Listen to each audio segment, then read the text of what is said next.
So for this particular problem, we're going to be looking at how to determine a Ka of a solution when you're given a concentration and a pH.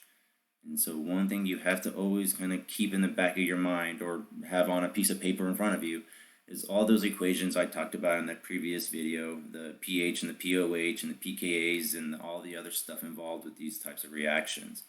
Because those are going to be your lifeline when it comes to converting all of these values that are given to you into the value that you actually require in order to answer these questions. So for this problem on this slide, we're looking at determining the Ka of the solution of 0.25 molarity HA when the pH is 5.9. So the HA is just the general form of an acid, so I'm not giving you any particular acid here, but I am telling you that the pH is 5.9, meaning the fact that this is not a very strong acid because the closer the closer the pH is to 7, meaning weaker acid closer to neutral. And so in order to kind of set these things up, we know it's a weak acid, so therefore it's going to be in a reversible reaction or reversible equilibrium with its products. And so the first thing we have to kind of remember or figure out, if you haven't figured out by now with this chapter, is your HA is an acid. Therefore, it's going to be a combination of acid plus water produces your hydronium ions and the conjugate base of your acid. And so setting up a Rice table to figure out things that we don't know, we know are in reaction. Again, it's going to be your acid, the HA, plus your water is going to be in a reversible equilibrium with your H3O plus and your A minus. In this situation, your A minus is nothing more than the conjugate base of your original acid of HA. And so because I'm not giving you a particular acid, this setup works for any of your weak acids, because that A can be replaced with anything else, and this whole thing still kind of follows through. Sorry, let me restate that. Not any of acids, any of your monohydrogen acids. So nothing like H2, anything else like that. We'll talk about those whenever we start talking about the polyprotic acids. And so the other thing we know right off the bat is I am asking you to determine Ka. Luckily for us, we know an equation for Ka, and in the most general sense, that equation will never change. And so we know that our Ka is going to be equal to the products of a reaction, our H3O plus and our A minus, over the reactants of the equation, or HA. Remember, H2O is involved in the reaction.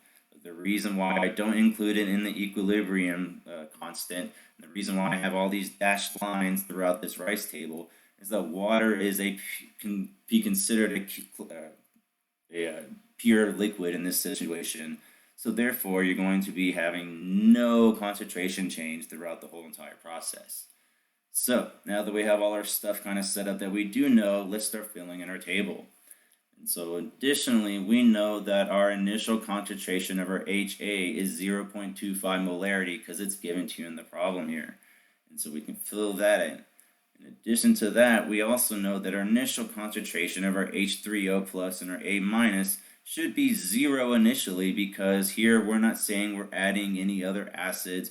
All we're saying is that this HA is going to, again, be in a reversible equilibrium with your H3O plus and your A minus.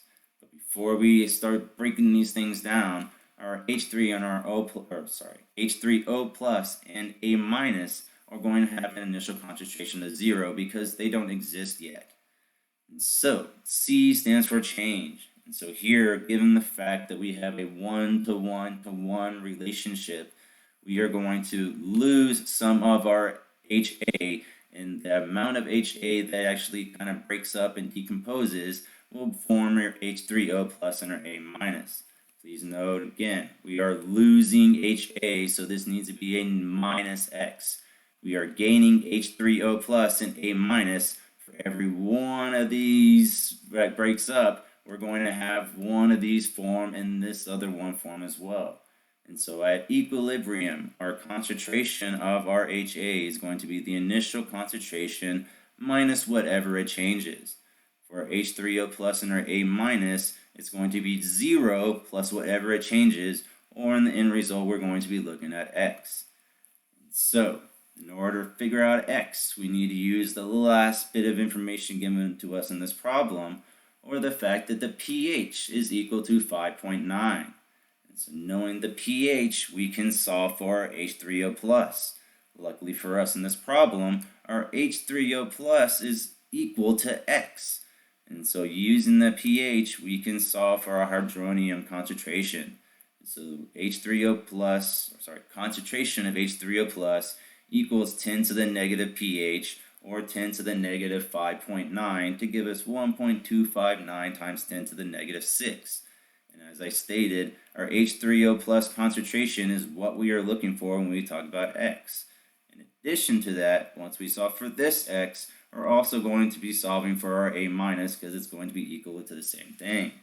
In addition to that, we know that our 0.25 minus X is going to be this value. So again, we can set everything up in our Ka equation. We know that our H3O+ is 1.259 times 10 to the negative 6. We know that our A- is 1.259 times 10 to the negative 6. We know our HA is our 0.25 minus our 1.259 times 10 to the negative 6. From there, just plug all this to your calculator properly. Don't forget about parentheses and everything else when it comes to subtraction in the denominator. Plug it all in properly, hit the equal sign, and you should end up with a Ka of 6.340 times 10 to the negative 2.